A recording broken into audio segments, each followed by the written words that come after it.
Boa noite, igreja. Quero saudar alguns queridos que estão conosco nessa noite. Quem aqui está pela primeira vez neste lugar? Nós temos aqui, né? Tua cunhada, né? Tua cunhada. Eu lembrei dela, só não lembro o nome dela. Kelly. Seja bem-vinda, Kelly. Nós temos aqui, não é pela primeira vez, mas quando ele veio aqui a vez passada, diz ele que ainda era de Madeira, né, Toninho? Era a igreja de Madeira. É o tio do Alexandre, né? Está aqui conosco. Temos também o Giovanni aqui conosco, que foi o nosso socorro quando nós quebramos o carro na descida para a praia. Sejam bem-vindos. Como é que nós recebemos esses irmãos que estão conosco pela primeira vez, queridos? Muito bom ter vocês aqui. Queridos, enquanto eu via o Jefferson falar sobre a oferta, falei, meu Deus do céu, não vai sobrar nada para mim pregar. E eu queria nesta noite falar com você, e talvez de princípio você se assuste com o tema, mas eu quero falar sobre prosperidade. Prosperidade. Quantos aqui creem que Deus quer prosperar você?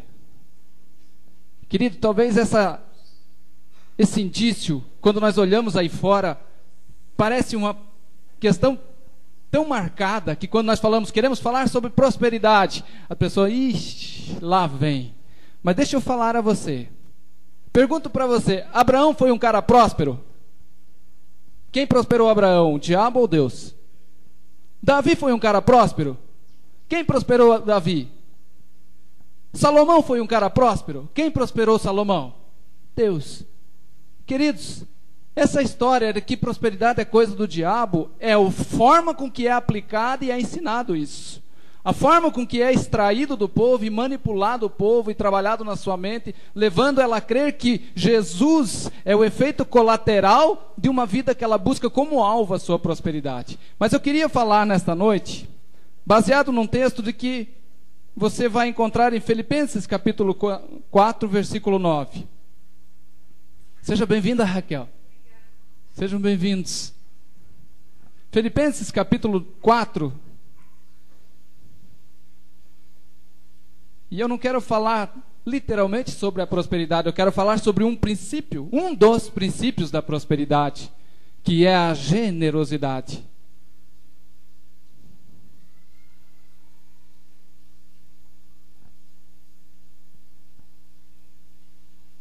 Querido, se a prosperidade fosse do inimigo, como dizem por aí, por causa da maneira errônea com que se tem ensinado, esses homens de Deus teriam sido miseráveis.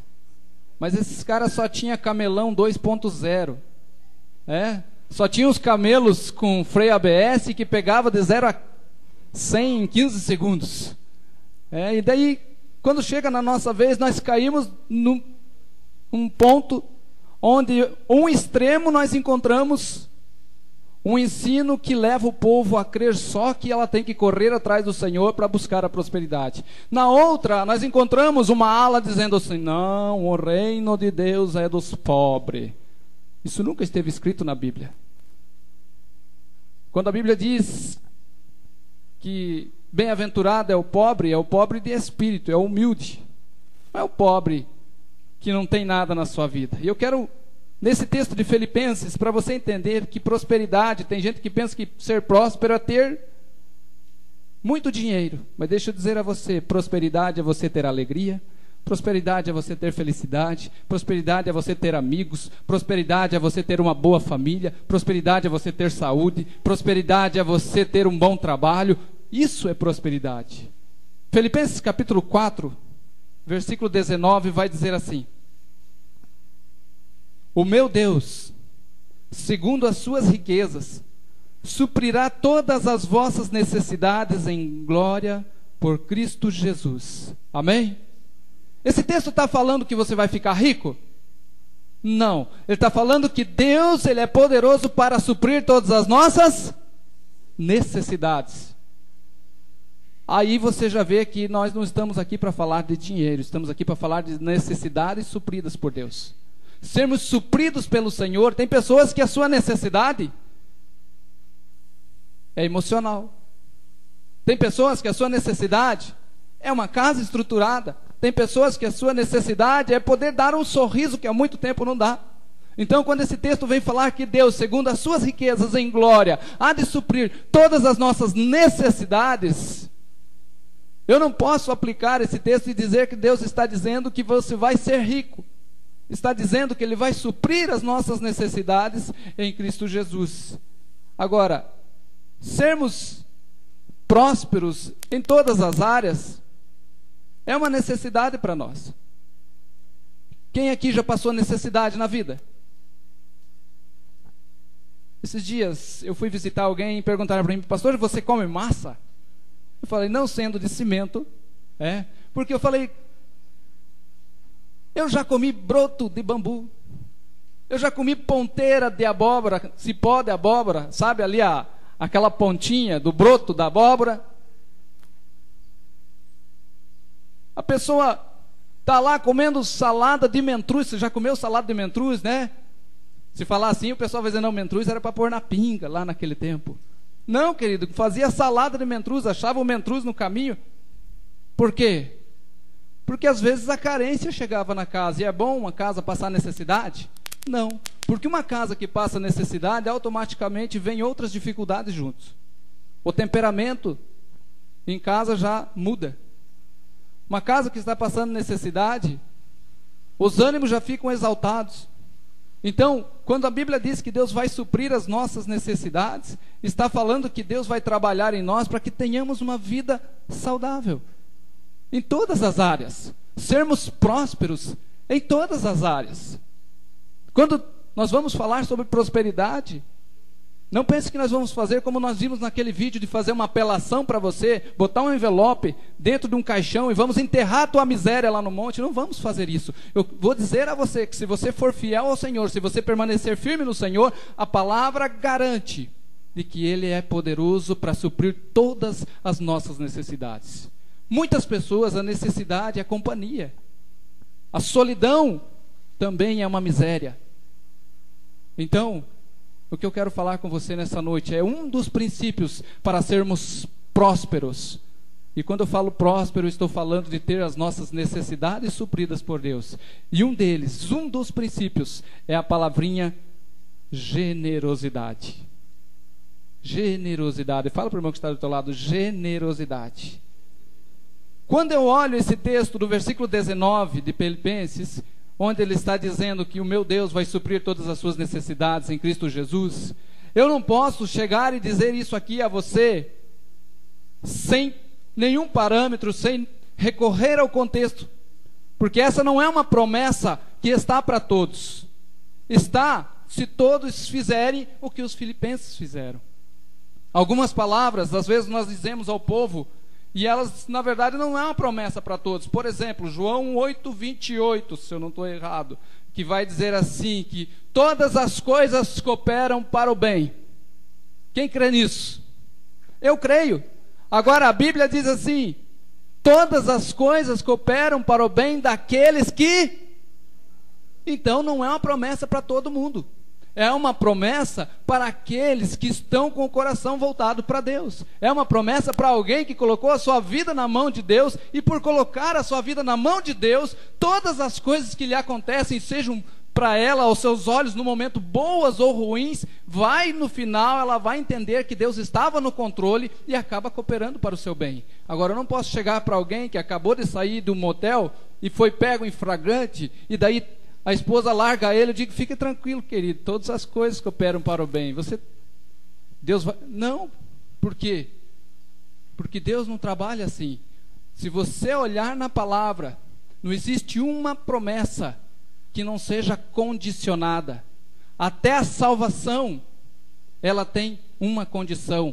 A Bíblia diz lá em João 3,16, diz o quê? Porque Deus amou o mundo de tal maneira que deu o seu Filho unigênito.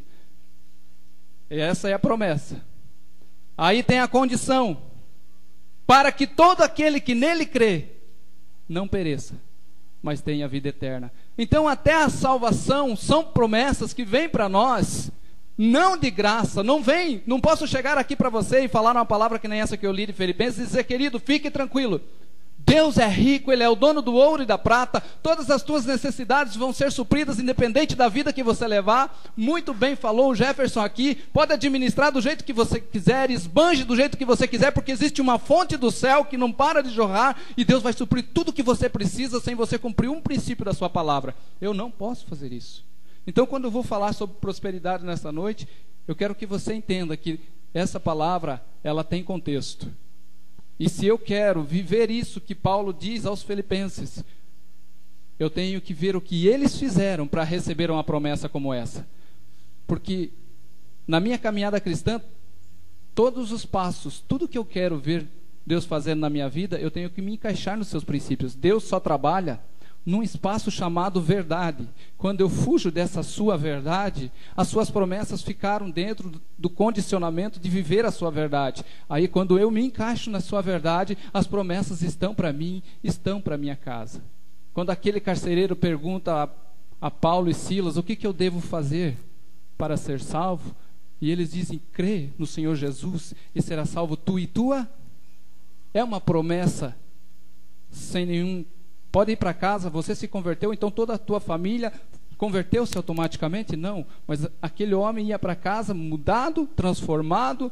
O que era um troglodita, um soldado romano troglodita, agora vai para casa transformado por Jesus. E o seu exemplo de vida começa a ganhar a sua família para Jesus. Então todas as palavras que nós encontramos e promessas, elas têm princípios.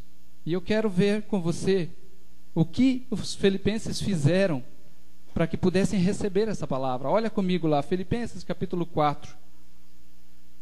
Nós gostamos desta palavra do versículo 13, quando ela vai dizer assim: posso todas as coisas naquele que me fortalece. Esse é Paulo. Esse é Paulo dizendo: eu aprendi a ter muito, eu aprendi a ter pouco. Eu aprendi a estar abastado e ter em abundância, mas também eu aprendi não ter nada e poder dizer, o Senhor está no controle. Mas daí ele vai, essa palavra ele está escrevendo aos Filipenses, e ele diz no versículo 14, todavia, fizestes bem em tomar parte na minha aflição, e bem sabeis também vós, ó Filipenses, que no princípio do Evangelho, quando parti da Macedônia, nenhuma igreja comunicou comigo com respeito ao dar e receber, senão vós somente. Porque também, uma e outra vez, me mandaram o necessário a Tessalônica. Não que eu procure as dádivas, mas procuro o fruto que aumente na vossa conta. Mas bastante tenho, e tenho recebido em abundância, cheio estou, depois que recebi de Epafrodito, que de vossa parte me foi enviado, como cheiro suave, sacrifício agradável e aprazível a Deus. Aí ele dá essa promessa do versículo 19. E o meu Deus, segundo as suas riquezas, suprirá todas as vossas necessidades em glória, por Cristo Jesus. Ele deu uma profecia àqueles homens. Olha, eu vou profetizar sobre vocês. E você sabe que a profecia, ela pode se cumprir como pode não. Mas Paulo, ele não dá essa palavra e essa promessa ao povo de Filipenses como uma profecia que eles tinham que ficar esperando. Eles precisavam simplesmente entender que o que eles fizeram a Paulo, a forma com que eles foram generosos com Paulo e com a sua aflição, o princípio é simples. Se eu quero colher, eu tenho que semear. E como eles semearam na vida de Paulo, como eles semearam no ministério de Paulo, Paulo podia afirmar com toda a convicção, dizendo, olha, Deus vai suprir vocês. E eu quero dizer a você, talvez você não supriu ninguém com recursos financeiros, mas você supriu com um abraço, você supriu com uma oração, você supriu com um aperto de mão, você supriu alguém com uma visita. E eu quero dizer a você que isso também é uma semeadura no reino de Deus.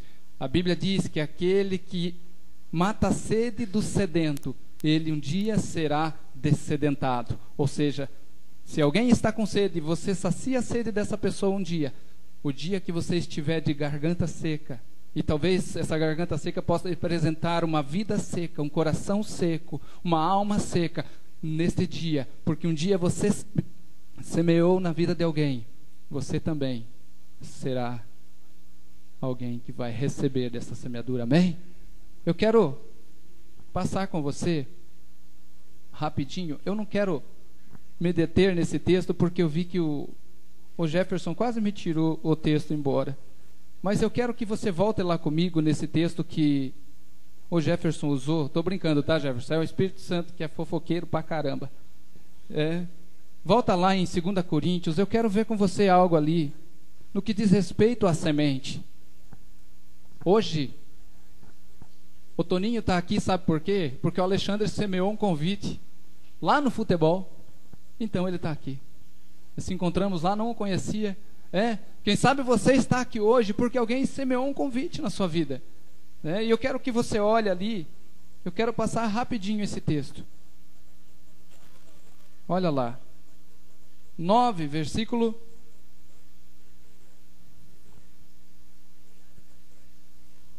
8 em diante.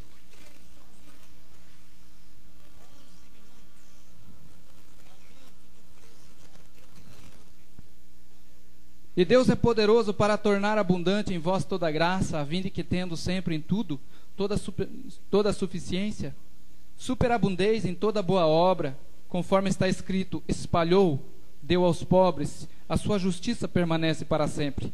Ora, aquele que dá a semente ao que semeia e pão para comer, também multiplicará as vossas sementeiras e aumentará o fruto da vossa justiça, para que em tudo enriqueçais para toda a beneficência, a qual se faz por nós que se deem graças a Deus. Porque a administração deste serviço não só supre a necessidade dos santos, mas também redunda em muitas graças que se dão a Deus. O que Paulo está falando aqui, e eu não quero me deter aqui porque já foi aplicado, é que Deus, ele envia duas coisas na vida de uma pessoa. Ele envia pão e envia semente. Há pessoas que na sua caminhada e na sua vida ela só quer o pão, e Deus vai mandar o pão, mas o pão é para si, o pão é para que ela seja suprida, o pão é para que ela seja sustentada. Então, o que é pão? Já foi dito aqui: pão é o meu carro, pão é a minha roupa, pão é a minha casa, pão é o meu sustento. Mas daí Deus vai colocar algumas coisas na nossa vida que não é pão, é semente. Deus abençoa alguém e ela está lá sonhando em ter aquela TV 36 polegadas e ela consegue. Aí ela olha para aquela TV de tubo de imagem e ela foi abençoada por Deus que conseguiu, e daí ela não consegue abençoar alguém com aquilo que ficou. Ela quer vender barato. Ela quer, não, metade do preço. Ela buscou a Deus: Deus me abençoa, Senhor. Aí quando Deus abençoa, ela olha para aquilo que está no canto, ela não consegue ver alguém que está precisando. Ela diz: eu vou vender barato. Querido, quando Deus colocar algo na sua vida, tenha prazer em ser generoso, em semear na vida de alguém. E você vai ver que, na forma com que a palavra vai dizer, se você semeia, você vai colher. Você vai colher. Um dos princípios, se você quer prosperar, é você ser generoso. Eu quero acompanhar com outro texto com você, só para que você entenda. Eu não tenho marcado aqui, mas eu apliquei um dia esse texto aqui para nós, e eu quero que você veja João capítulo 6. Abra aí, João capítulo 6.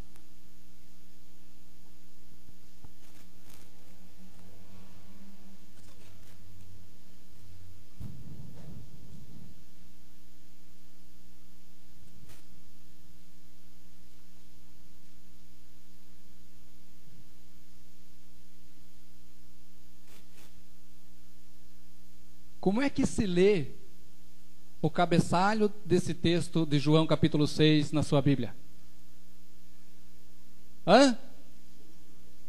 A multiplicação dos pães. Mas a maioria aqui eu encontro a multiplicação, não é verdade? Agora olha comigo.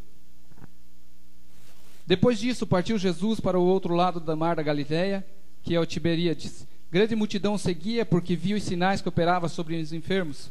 E Jesus subiu ao monte e assentou-se ali com os seus discípulos.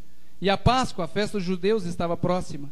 Então Jesus, levantando os olhos e vendo uma grande multidão que vinha ter com ele, disse a Felipe: onde compraremos pão para estes comerem? Mas dizia isto para o experimentar, porque bem sabia ele o que havia de fazer. Filipe respondeu: 200 dinheiros não lhe bastariam para cada um deles tome um pouco de pão. E um dos discípulos, André, irmão de Simão Pedro, disse: eis aqui um rapaz que tem 5 pães de cevada e 2 peixinhos. Mas o que é isso para tantos? E disse Jesus: mandai assentar os homens. E havia ali muita relva. Assentaram-se, pois, os homens em número de quase 5.000. Jesus tomou os pães, tendo havendo dado graças, multiplicou os pães. É isso? Jesus, vou ler de novo. Versículo 11. Jesus tomou os pães, havendo dado graça, multiplicou entre os discípulos e os discípulos pelos que estavam assentados. É isso que diz a sua Bíblia? Ele repartiu, querido. Quem escreveu esse cabecealho está furado. Ele não entendeu o que Jesus fez. E não entendeu o princípio de como Jesus multiplicou os pães. O princípio de como esses pães foram se reproduzindo. Jesus não multiplicou os pães, Jesus repartiu os pães. Porque se você quer ver multiplicação na sua casa, reparta. Você quer multiplicação de carinho na sua casa? Dê carinho. Você quer amor? Reparta amor. Você quer beijo? Reparta beijo. Você quer amizade? Reparte amizade. Você quer respeito? Reparta respeito. Porque o princípio aqui não é que Jesus multiplicou os pães e simplesmente os discípulos chegaram ali e viram aquele cesto cheio. Estava um lá e Jesus... Que nem disse aquele doido que Jesus ia falando para os bancos: haja, né? Teve um esses dias que disse que Jesus ficou rico porque ele assumiu a carpintaria do seu pai aos 12 anos, e o seu pai levava 1 ano para fazer uma mesa e 4 cadeiras, e com Jesus melhorou. Agora as pessoas chegavam, pediam para ele fazer uma mesa e 4 cadeiras, e Jesus só dizia assim: haja. E daí ele foi vendendo, e ficou rico e comprou uma casa na praia. Sério, querido, se você procurar esse vídeo aí, você vai encontrar. Mas Jesus aqui não simplesmente multiplicou os pães, só... A Bíblia diz que ele repartiu os pães. O que isso está dizendo? Na nossa vida, se nós queremos ver Deus suprir as nossas necessidades, nós temos que estar pronto para suprir as necessidades das pessoas. Quantas pessoas às vezes elas dizem: eu estou tão sozinho, eu estou isolado, ninguém vem falar comigo, ninguém me visita. Mas quantas pessoas no ano você visitou? Quantas pessoas no ano você teve a coragem de sair, largar um pouquinho lá de toda a sua correria, que às vezes nem é a correria é para não perder o capítulo da novela, e você foi visitar alguém. Aí a pessoa diz: não, ninguém vai na minha casa. Quantas casas você foi nesse ano? Você quer? Semeie. Você quer amizade? Semeie amizade. Então, quando eu venho falar aqui sobre prosperidade, eu não venho falar de uma prosperidade, querido, que vai dizer para você que Jesus vai encher teus bolsos de dinheiro e você vai sair daqui feliz e formoso. Eu quero falar de uma prosperidade onde você se doa em nome do reino, e porque você se doa em nome do reino, o Senhor abençoa e supre a sua casa. É um prazer do Senhor. Deus não tem prazer de ver filhos solitários, Deus não tem prazer de ver filhos sofrendo, Deus não tem prazer de ver filhos passando necessidades. Há um texto que diz que se um pai da terra sabe dar coisas boas aos seus filhos, quanto mais o nosso Pai Celestial. Será que muitas vezes, quando nós estamos passando por alguma angústia, alguma tristeza, é prazer de Deus olhar? Não. A Bíblia diz que Deus tem prazer na morte do justo, mas não tem prazer na morte do ímpio. Então, se você se acha justo, fique esperto, não ande na beirada da rua, não dê moleza, porque a Bíblia diz que Deus tem prazer na morte do justo. Então, o que eu quero dizer a você? A Bíblia vai dizer em Lucas 6,37: dai e dar-se-vos-á. Existe uma forma de caminhar com Deus sendo abençoado, que é a forma da lei de semeadura e ceifa. E essa semeadura, ela não só funciona para você abençoar pessoas e ser abençoado, para você abraçar pessoas e ser abraçado, para você visitar pessoas e ser visitado, mas esse princípio de semeadura e ceifa, ela também funciona quando nós desprezamos a Deus. A Bíblia diz assim: de Deus não se escarnece, de Deus não se zomba. Tudo aquilo que o homem semear, Então, se eu semeio temor a Deus, Deus diz assim: eu amo os que me amam. Abre lá comigo, Provérbios capítulo 8, se eu não estiver errado.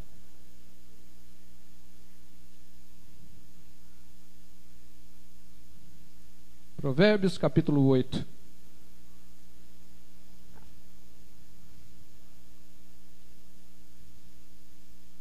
Versículo 17. Olha lá.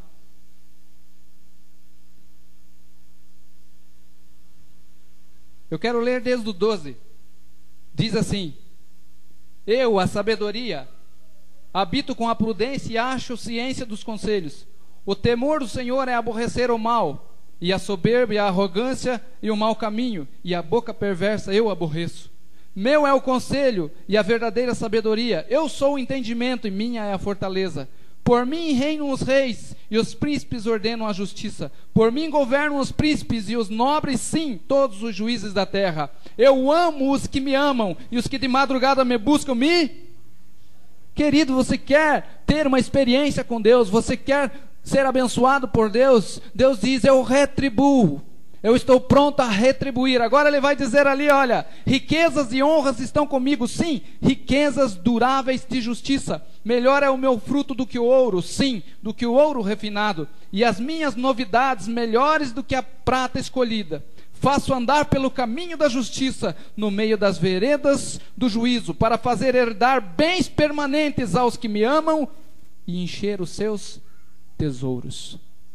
É prazer de Deus ver você ter uma família com uma finança equilibrada, com um emocional equilibrado, com a sua vida espiritual equilibrada. É prazer de Deus saber que você está sendo uma pessoa próspera em todas as áreas. Eu gosto, e eu lembro sempre quando eu estou falando disso, eu gosto de um texto, quando eu encontro lá em 3 João escrevendo a um amigo seu chamado Gaio, e ele diz: Gaio, eu te desejo que você seja próspero, Gaio, assim como é próspera a tua alma. Ou seja, ele está dizendo: se você for bem de alma, se você estiver bem nos seus sentimentos, se você estiver bem nas suas emoções, eu desejo que você seja muito próspero. Por quê? Uma pessoa bem resolvida nas suas emoções não vai desperdiçar aquilo que Deus coloca em suas mãos, mas uma pessoa que não é bem resolvida, ela vai dissipar os seus bens. Assim como nós ouvimos aqui o Jefferson falar do filho pródigo.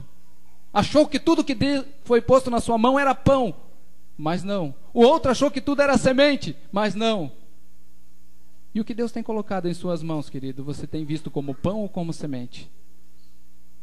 Então Deus quer fazer cada um de nós, querido, caminhar numa prosperidade, mas não numa prosperidade desenfreada, que me faz parar de olhar para a cruz e começa a olhar para a bolsa que carregava Judas Iscariotes. Não, uma prosperidade, querido, que eu olho e eu vejo: eu sou próspero porque Deus restaurou a minha casa.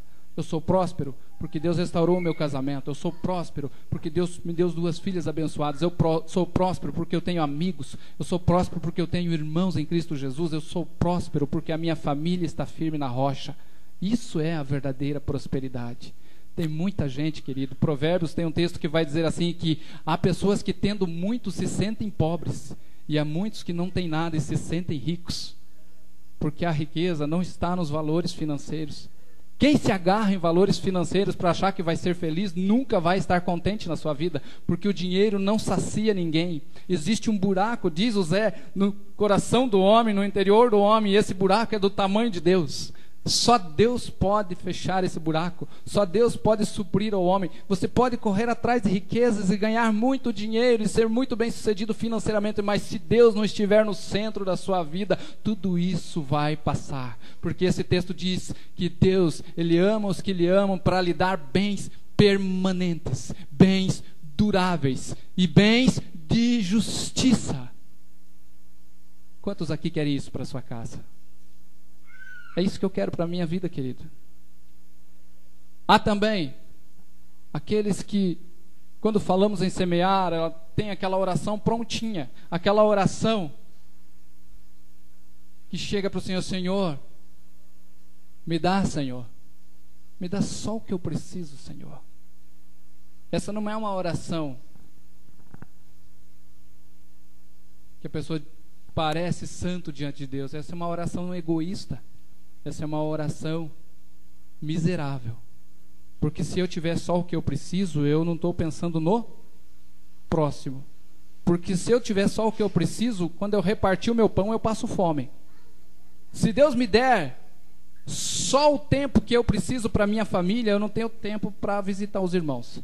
Se Deus me der só a alegria de estar com os irmãos, eu não tenho tempo para cuidar da minha família. Se Deus me der recursos só para suprir a minha casa, quando alguém bater na minha porta, eu vou dizer, não tem nada. Então essa é uma oração que às vezes parece uma oração de santarrão. Senhor, me dá só a oração de Agur. Hã? Conhece Agur? Não conhece Agur, né? Vou te apresentar ele. Provérbios capítulo 31.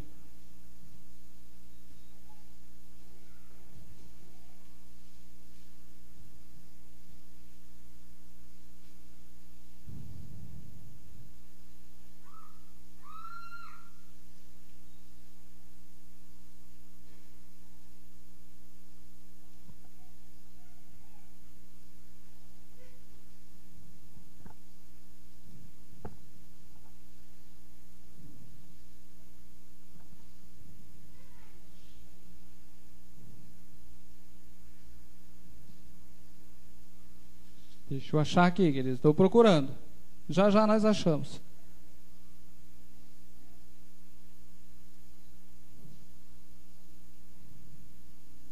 Não, Provérbios 30. Provérbios 30, versículo 7. Palavras de Agur. 2 coisas te pedi, não me negues antes que eu morra. Afasta de mim a vaidade e a palavra mentirosa. Não me des nem a pobreza e nem a riqueza. Mantém-me do pão da minha porção acostumada. Se Deus te der só o teu pão, você nunca vai estar disposto a suprir alguém. Por isso que o texto de 2 Coríntios vai dizer que Deus dá pão, mas Deus também dá semente. E a semente que Ele coloca na sua vida, se você comer a semente, não pense que você vai colher lá na frente. Porque essa lei é, se você semeia, você colhe. Mas Ele diz, me dá o pão da porção acostumada, para que porventura de farto não te negue e diga quem é o Senhor, ou que empobrecendo venha e furte e lance mão do nome de Deus. Pense numa oração que o cara diz, eu só quero para mim, a minha parte. Eu falava com alguém essa semana falando que tem lugares que a pessoa manda você não se preocupar nem com a tua casa, nem com a tua família, é você e Deus, faça um voto, é você ou Deus, não olhe para o teu marido, porque senão ele não deixa você fazer um voto, não olhe para a tua esposa, senão ela não deixa você fazer um voto, é você e Deus, não se preocupe com os outros, não querido, você tem uma família, e quando você toma uma decisão errada, toda a família paga o preço, e quando você toma uma decisão acertada, toda a família é abençoada. Quando você decide comprar algo, a casa é abençoada. Mas se você errar naquilo que você decidiu, a casa também vai pagar o preço. Porque vai chegar a escassez. Então, quando eu olho para essa oração, eu vejo que, quando nós olhamos para a palavra, eu quero que você olhe comigo Provérbios 11. E eu quero mostrar a você que essa ideia de você estar sensível a suprir as pessoas é o caminho para você ser suprido. Provérbios 11, 24 vai dizer assim: há alguns que repartem e ainda lhes é acrescentado, e outros que retêm mais do que é justo, mas é para pura perda. A alma generosa engordará, e o que rega também será regado. Ao que retém o trigo, o povo amaldiçoa, mas a bênção haverá sobre a cabeça do vendedor. O que busca cedo o bem, busca o favor, mas o que procura o mal, esta lhe sobrevirá. Aquele que confia nas suas riquezas cairá, mas os justos reverdecerão como a rama. O que esse texto está dizendo para nós? Que a minha vida, Deus coloca algumas coisas na minha vida para que eu esteja pronto a descedentar alguém. O evangelho na minha e na tua vida é uma semente. E às vezes essa semente nós não semeamos. Nós estamos aqui porque um dia alguém semeou. A minha irmã pagou um alto preço por um bom tempo num grupo familiar em São José, na igreja onde ela congregava, e eles tinham lá uma árvore igual essa nossa, e daí tinha uns frutos, e era para as pessoas colocarem os frutos ali com o nome das pessoas que elas queriam que fossem até Jesus. E por algum tempo o meu nome esteve naquela árvore como objeto de oração, como alvo de oração. E quem sabe às vezes nessa nossa correria, queridos, nós não estamos conseguindo semear o Evangelho. Nós não estamos conseguindo semear a palavra de Deus. E quando eu olho a Bíblia falando que eu busco em Deus e eu procuro em Deus e eu sou suprido por Deus. Não adianta recorrer ao homem para você ser abençoado na sua vida familiar, porque só Deus pode fazer isso. Mas também os recursos, quando você recorre ao Senhor, os recursos que Ele põe na sua mão são recursos duráveis.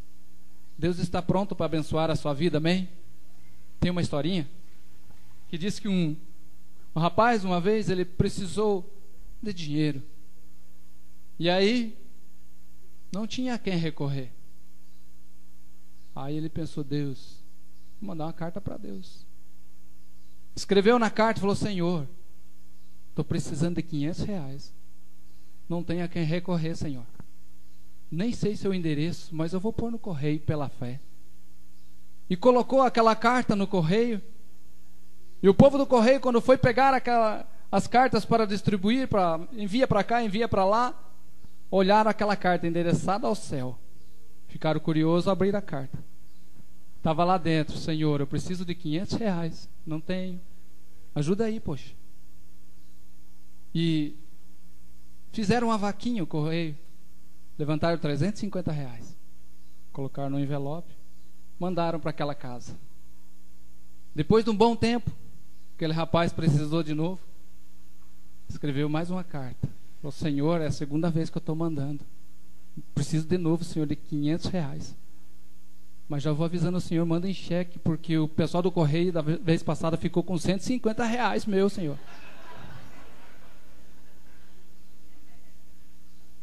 Queridos, ninguém vai dar nada, não. Você tem que recorrer ao Senhor, amém? Quando nós recorremos ao Senhor, essa promessa de provisão, as minhas necessidades são supridas em Deus. Às vezes, as nossas necessidades, como eu falei, são emocionais. Às vezes você está para baixo, aí Deus levanta um abençoado e vem te dar um abraço. E a tua necessidade foi suprida. Então entenda que você ser uma pessoa próspera, você ser uma pessoa que está buscando ao Senhor,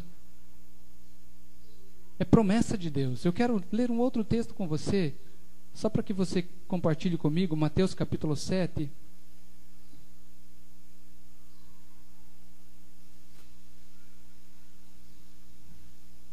Não vai sair daqui hoje e começar a mandar carta para o céu, porque o correio não está entregando nem o documento do carro.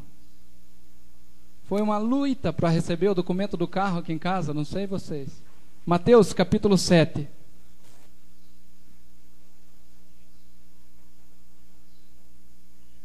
Eu quero ler com você o versículo 12.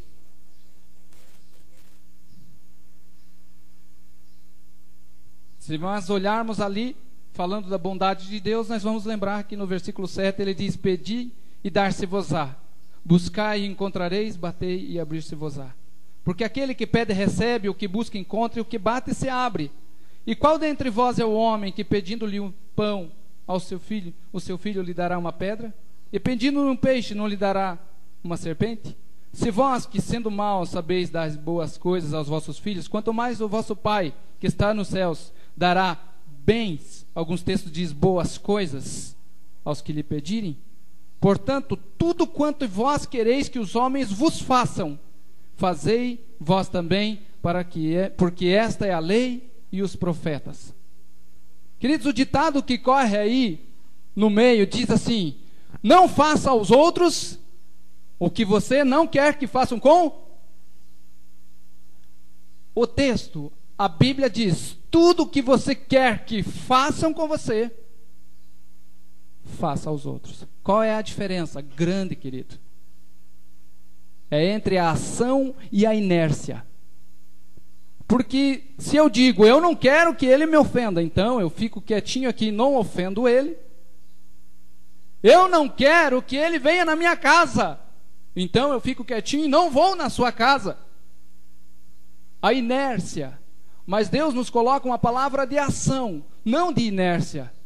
Porque tem gente que diz: eu não faço isso porque eu não quero que faça.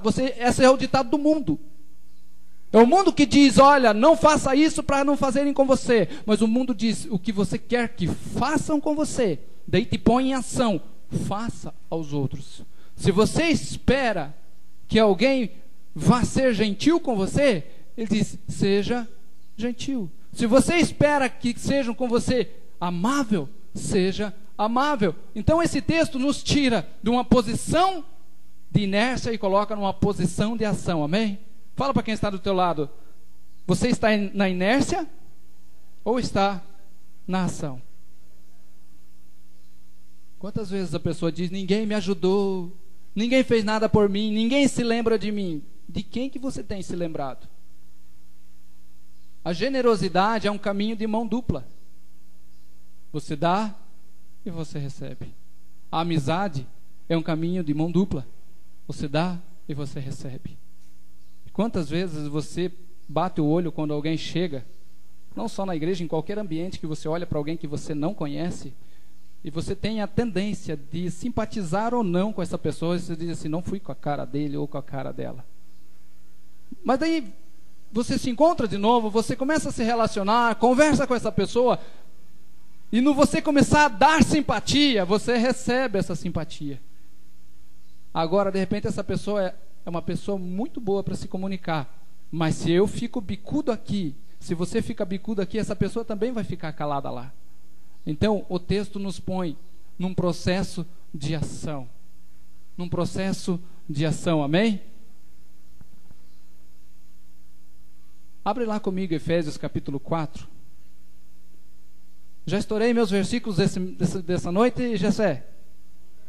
Não tá? Louco. Perdi a... Segunda, Efésios capítulo 4.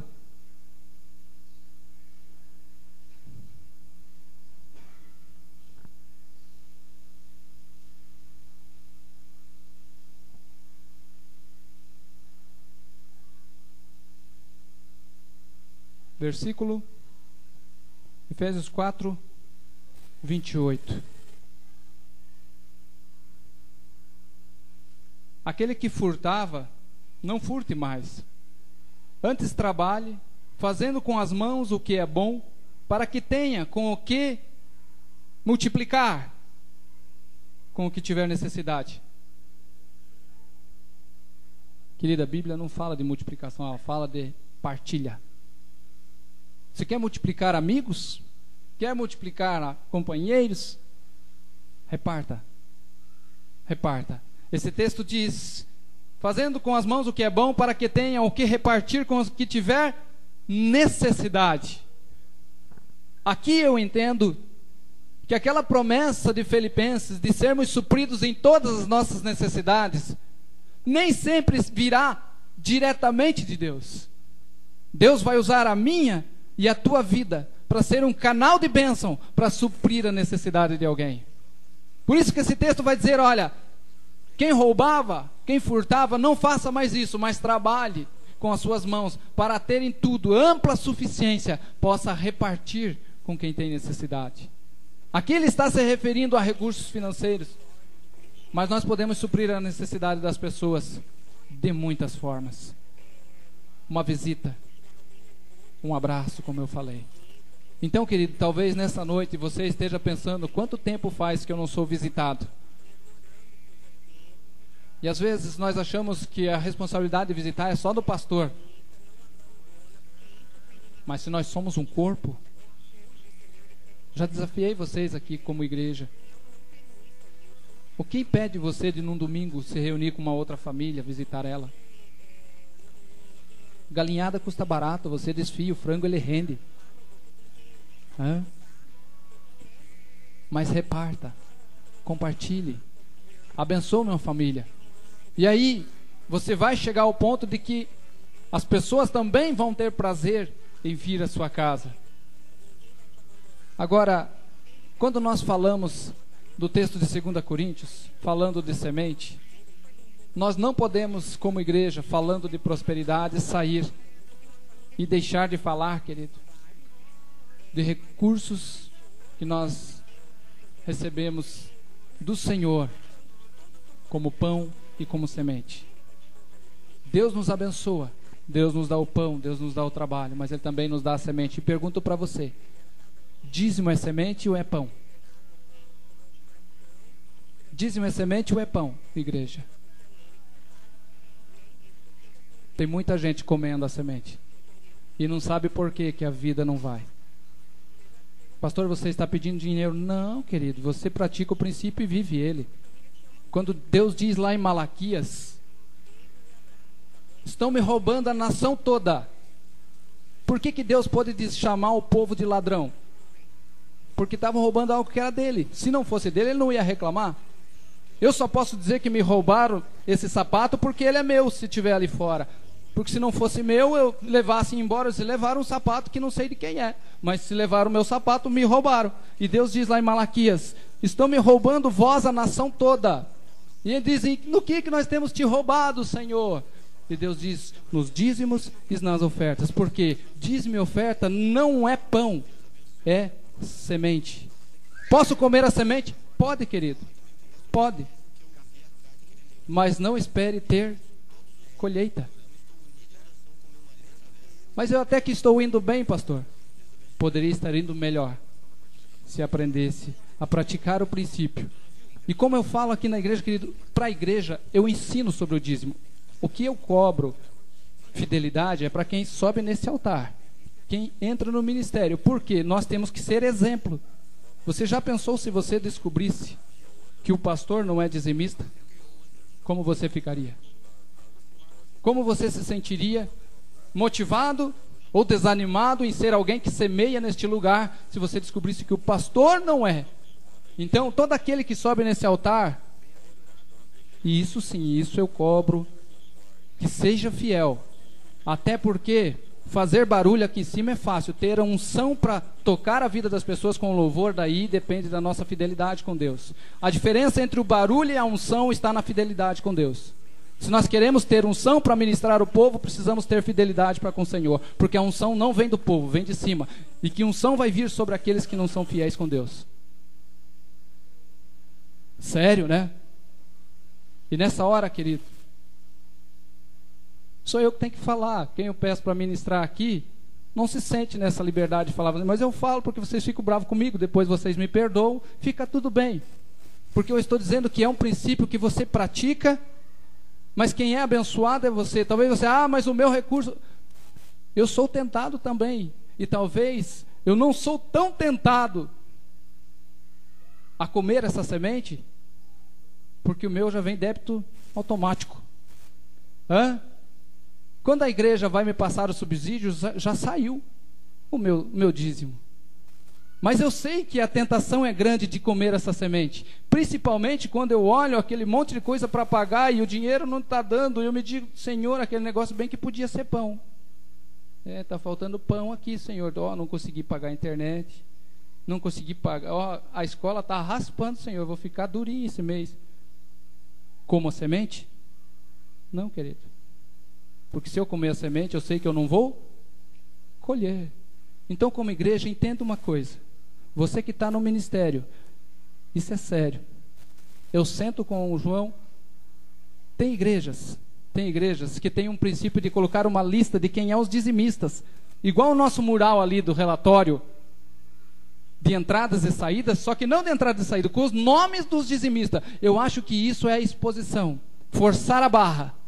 Porque eu ensino um princípio e você pratica se você quer ser ou não abençoado. Tem gente que diz, eu acho que o dízimo ficou no Velho Testamento. Queridos, quantos creem nas promessas que tem no Velho Testamento? Eu creio. E uma virgem conceberá e dará à luz um filho e se chamará Deus forte, Pai da eternidade, Príncipe da paz. É uma promessa. Nós olhamos para Isaías 41, e vai dizer assim: não temas porque eu sou contigo, eu te ajudo, eu sou teu Deus. Nós gostamos dessa promessa, amém? O problema é que nós queremos as promessas do Velho Testamento, nós não queremos, Senhor, as referências do que Deus espera de nós do Velho Testamento. E dizemos que no Novo Testamento foi abolido. Não, não foi. Então eu quero dizer a você, querido, nesse texto sobre semear ou comer a semente, e transformar o que é pão em semente, e transformar o que é semente em pão. Seja alguém que aprende a praticar esse princípio, e você vai ver, você vai aprender. Eu acho interessante que quando você olha lá em Malaquias, Deus vai dizer assim, olha lá comigo.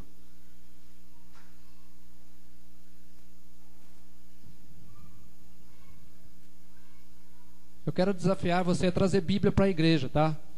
Quando nós vamos para uma loja, nós levamos um cartão de crédito porque sabemos que nós vamos gastar lá.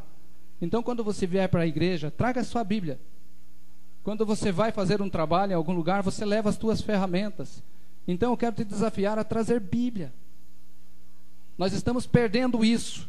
E o dia que a Bíblia não tiver mais importância na sua vida, o Evangelho também não tem. O dia que a Bíblia não tiver mais importância na sua vida, a tua salvação também não tem. Então eu quero desafiar você. Traga, não importa, meu marido traz, eu vou ler. Minha esposa traz, eu vou ler. Não, tenha a tua Bíblia. Para que você possa folhear a palavra. Para que você possa acompanhar a palavra. Para que você possa realmente, como os crentes de Bereia, poder checar. Será que o pastor está falando ali é correto, é sério? Pegue uma palavra como essa, onde muitas vezes nós somos... Entenda uma coisa, que quando nós estamos falando algo aqui, você pode entender como uma afronta ou um confronto. Se você olhar que é o pastor está te dizendo, você entende como uma afronta. Estou sendo afrontado. Se você olhar como uma palavra de Deus, você vai ver como um confronto que precisa ser mudado, que precisa ser vivido, como um princípio que precisa ser colocado em prática. Malaquias capítulo 3. Olha lá comigo. Versículo 10. Trazei todos os dízimos à casa do tesouro, para que haja mantimento na minha casa, e depois fazei prova de mim, diz o Senhor dos Exércitos. Se eu não vos abrir as janelas dos céus, e não derramar sobre vós uma bênção tal, que dela vos advenha a maior abastança. Fazei prova de mim, diz o Senhor. Quando Deus está falando aqui, façam prova. Pode fazer prova. Deus está dizendo teste para ver se funciona. É a única matemática na terra que 90 vale mais do que 100. É quando você é fiel com Deus. Chegue com 90 reais e você vai em algum lugar e você só vai conseguir comprar algo com aquele 90 reais. Se valer 92 reais o objeto, eles não te vendem. Mas a palavra está dizendo que quando você é fiel ao Senhor, o 90 que ficou na sua mão, Deus vai honrar você. Você quer viver essa janela aberta? Pratique o princípio. Às vezes eu vejo pessoas velhas de igreja, eu vou lá, converso com o João, eu fico triste, porque eu sei que se essa pessoa não semear, se essa pessoa não dizimar, Deus vai manter este lugar por sua fidelidade, mas essa pessoa está perdendo de ser abençoada pelo reino de Deus. Então, quando eu olho, aqui vai dizer, olha, fazei prova de mim. Essa palavra é Bachan, e ele diz, me teste, me examine. Nunca Deus pediu para ser provado ou testado, mas aqui ele diz, me teste, me examine, faça prova comigo. Por quê? Porque é o princípio da semeadura. Você semeia, você colhe. Eu sempre brinco com vocês aqui, queridos, que a semente... Por isso, às vezes, quando eu falo para você, eu não estou com alegria, a Bíblia diz que tem que dar com alegria, eu não estou alegre ou não dou? O dízimo, a oferta é com alegria, o dízimo pode ser até chorando. Sério. Quantos aqui entendem que o dízimo é semente? É semente? Vou provar para você que a semente pode ser chorando. Salmo 126. Não estou com vontade, meu Deus do céu, eu podia fazer tanta coisa com esse dinheiro, meu Deus do céu. Vou mostrar para você, querido, se você semear. Salmo 126. Eu nunca. Salmo 126. É tão bom ser abençoado por Deus. É tão bom quando nós somos supridos por Deus. É tão bom quando Deus faz algo na nossa vida. Este Salmo 126 é um salmo quando o povo sai do cativeiro. 70 anos pagando, amassando barro na beira do rio. 70 anos lá trabalhando como escravo. E agora Deus liberta o seu povo. E diz assim: quando o Senhor nos trouxe do cativeiro, os que voltaram a Sião, nós estávamos como quem sonha. Então a nossa boca se encheu de riso, a nossa língua de cânticos. E então se dizia entre as nações: grande coisa fez o Senhor por estes. Sim, grandes coisas fez o Senhor por nós, e por isso nós estamos alegres. Faze-nos regressar outra vez do cativeiro, ó Senhor, como as correntes do Negueb. Os que semeiam com lágrimas cegarão com... Aquele que leva a preciosa semente andando e voltará sem dúvida com alegria, trazendo consigo os seus molhos. Se dízimo é semente, eu não estou com vontade. Tem gente que faz um funeral em volta da semente. Querida, semente, semeia. Você vai ver que você pode até ir chorando, mas depois você vai voltar com os molhos e a colheita, amém? Eu creio, querido. Eu creio. Só quero fechar com você.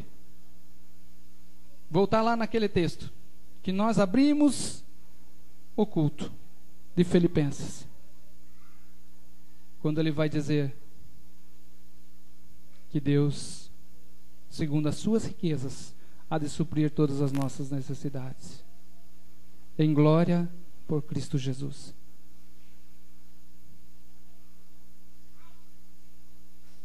Eu queria convidar você a ficar em pé comigo, por favor.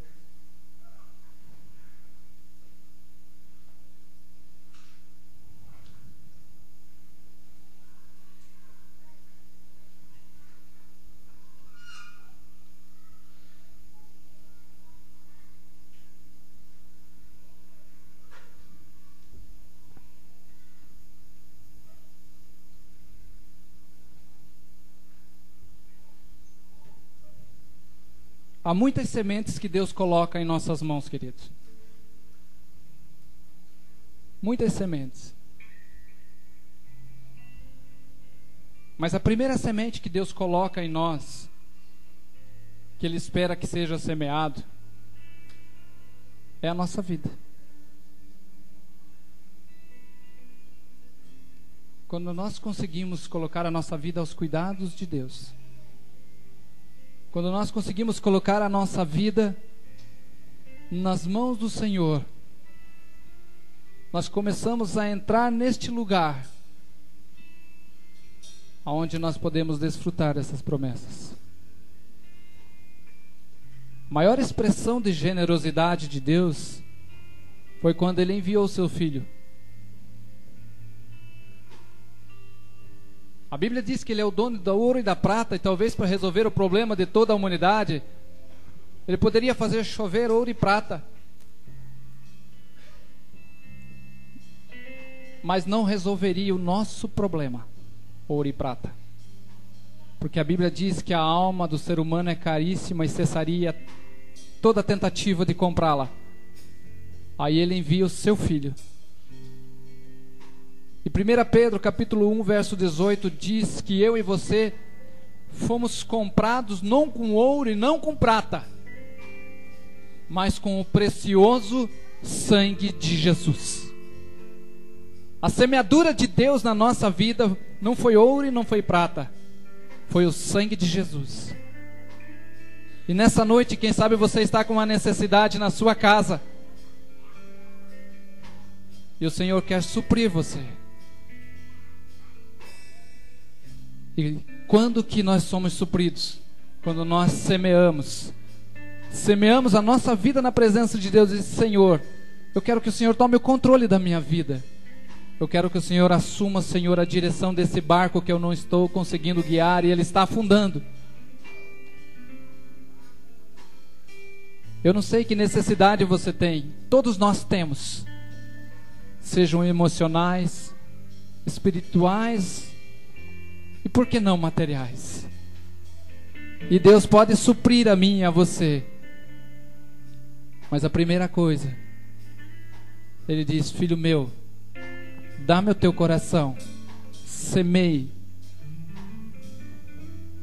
Eu queria rapidinho com você, antes de termos a ceia, termos um tempo de oração. Você que tem uma necessidade na sua casa, talvez a necessidade é a presença da paz de Cristo no seu lar, a presença da paz de Cristo no seu coração, a presença da paz de Cristo na sua vida.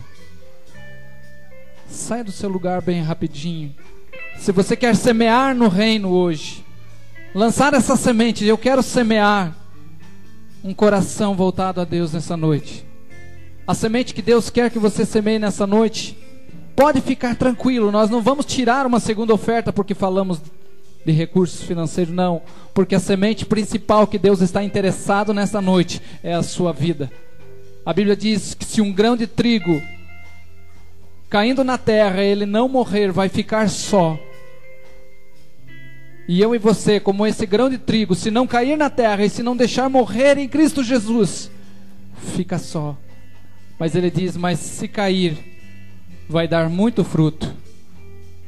Quantos aqui nesta noite querem semear o seu coração na presença de Deus e trazer ao Senhor uma necessidade, apresentar diante de Deus uma necessidade?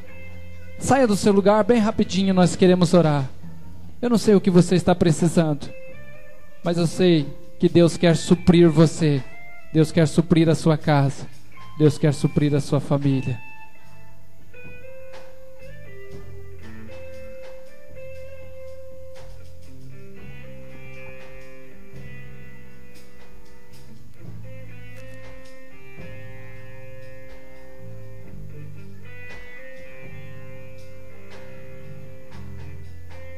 Cadê o nosso vocal, por favor? Tem uma necessidade na sua vida? Necessidade de salvação na sua casa? Semeie nesta noite. Semeie na vida de um filho que você quer ver neste lugar, na vida de um parente que você... Semeie nesta noite. Quem ou o que você nesta noite quer apresentar diante de Deus?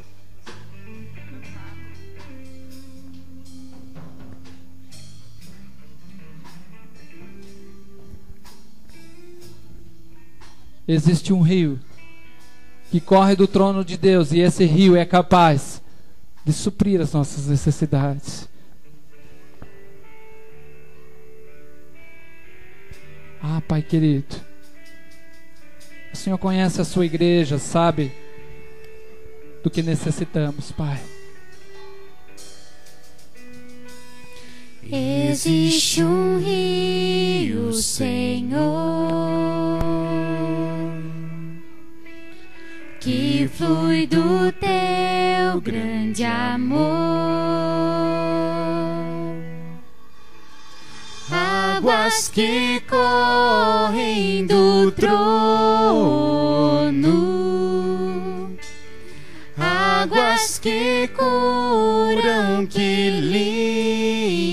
limpam, por onde ele passar, por onde o rio passar,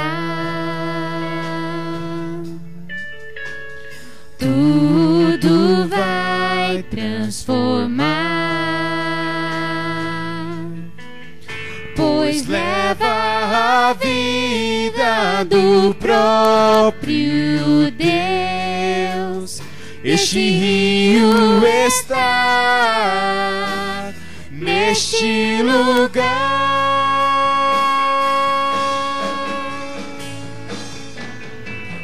Quero beber do teu rio, Senhor.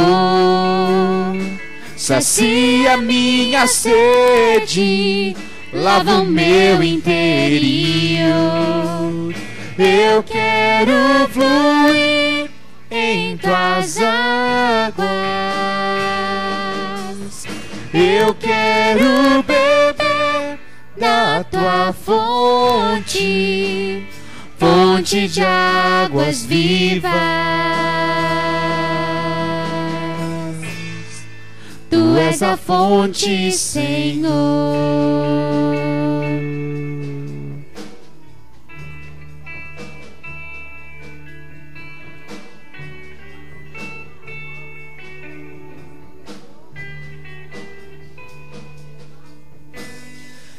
Existe um rio, Senhor, que flui do teu grande amor. Águas que correm do trono, águas que curam, que limpam. Por onde ele passar, por onde o rio passar, tudo vai transformar, pois leva a vida do próprio Deus. Este rio está neste lugar.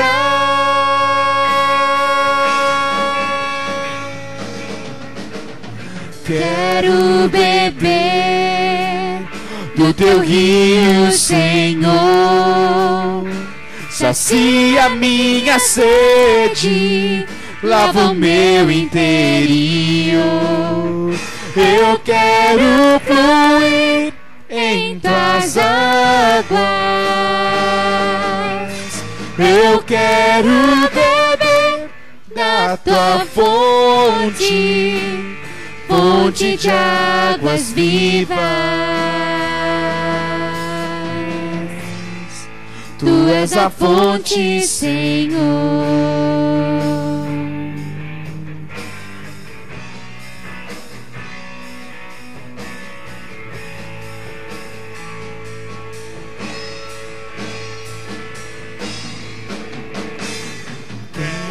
Beber do teu rio, Senhor. Sacia minha sede, lava o meu interior. Eu quero fluir em tuas águas. Eu quero beber da tua fonte, fonte de águas vivas. Tu és a fonte, Senhor.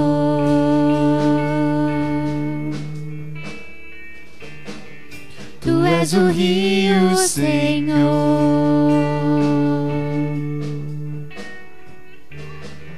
Tu és a fonte, Senhor.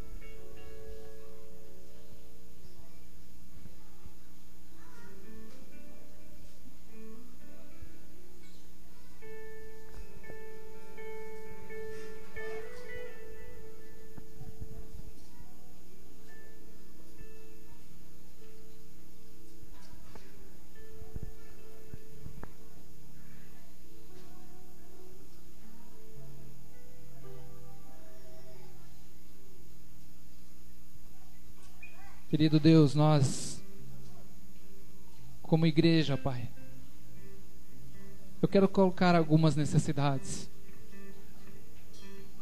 Nós necessitamos, Pai, de filhos. Eu quero dizer, Senhor, como disse a esposa de Jacó, quando via Lia, quando via as suas servas gerando filhos, e ela estéril.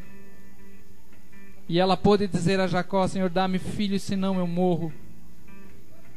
A sua igreja, Senhor, é feita de filhos. E a minha oração, Senhor, é que esteja chegando diante do Senhor a nossa necessidade nesta noite. Dá-nos filhos, Pai. A Tua palavra diz que o Senhor ia acrescentando aqueles que haveriam de ser salvos. Então a minha oração, Pai, é dá-nos filhos nesta noite. Eu quero colocar como uma necessidade, como igreja, Senhor, a unidade. Nos abençoa, Pai, a ponto de sermos unidos, Pai. Que mesmo divergindo, Pai, em algum ponto, o nosso objetivo principal, que é Te glorificar, não seja perdido e a unidade aconteça. Eu quero orar como necessidade, Pai, que o Senhor trabalhe em cada casamento, que o Senhor trabalhe em cada família, que o Senhor, Pai, possa derramar das Suas bênçãos sobre cada lar, que cada família experimente, Senhor, o sustento da sua casa sendo suprido pelo Senhor, não só aquele sustento alimentar, Pai, porque quantas vezes, Pai, nós dizemos: eu corro para levar comida para minha casa, mas, Pai, comida também se dá para cachorro. Então a minha oração, Pai, é que nós possamos trabalhar para levar a paz, trabalhar para levar a unidade, trabalhar para levar o amor, trabalhar para levar, Pai, a Tua presença para a nossa casa. A minha oração, Pai, é que as famílias deste lugar experimentem a bênção de ser supridos, Senhor, em todas as áreas na sua casa. Porque não adianta, Senhor, sermos bem-sucedidos, Senhor, financeiramente, termos, Senhor, carreiras, termos, Senhor, estarmos abastados, Pai, financeiramente, se não formos felizes. Se o nosso casamento estiver em desordem, se a nossa família, os nossos filhos não estiverem na Sua presença. Então a minha oração, Pai, é em nome de Jesus. O Senhor conhece a necessidade de cada casa. Algumas aqui, Pai, a necessidade talvez pode ser sim financeira, talvez pode ser, Senhor, a paz, pode ser a salvação, mas essa promessa, Senhor, que nós encontramos ali é que o Senhor há de suprir todas as nossas necessidades. Aquela casa que precisa, Senhor, nesta noite, Senhor, de motivação para estar na Tua presença. Aquela casa que precisa nesta noite, Senhor, de inspiração para buscar a Tua presença. Eu oro para que o Senhor supra essa necessidade. Renova as forças da Sua igreja. Renova as forças das famílias. Renova as forças dos jovens. Renova a força dos casais. Renova as forças dos senhores e das senhoras. Em nome de Jesus. Eu olho para a cruz, e para a cruz eu vou, do seu sofrer participar, a sua obra vou cantar. Cadê o nosso casal? Meu Salvador, na cruz mostrou o amor do Pai, o justo Deus.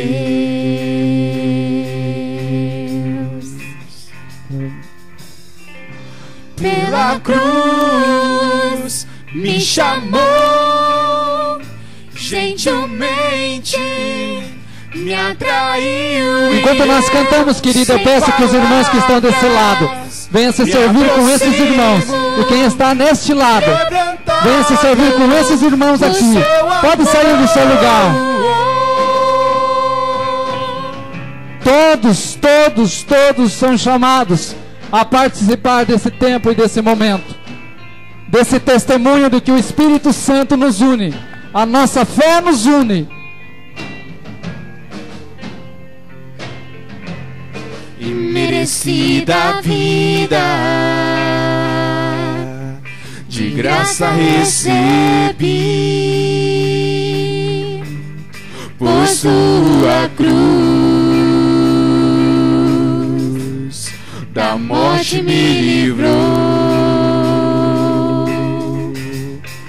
trouxe minha vida eu estava condenado, mas agora pela cruz eu fui reconciliado. Aleluia! Pela cruz me chamou,